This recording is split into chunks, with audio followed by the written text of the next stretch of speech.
Hindi tama nga ako. Naglolokohan nga lang tayo, ha? Rose, hindi kita niloloko.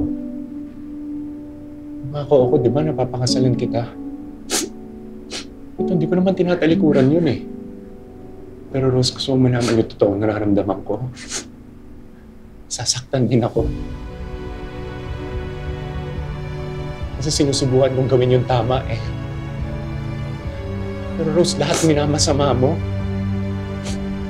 Lahat ng gawin ko, nagsiselos ka. Nagagalit ka sa ibang tao. Nakakapagod, Rose. Pagod na pagod na pagod na pagod na ako. Mauubos na ako, Rose. So ako pa yung mali? Ako pa yung problema? O di sige! Congrats! Malaya ka na sa akin! Huwag mo akong susundan, ha? Kundi magwawala talaga ako.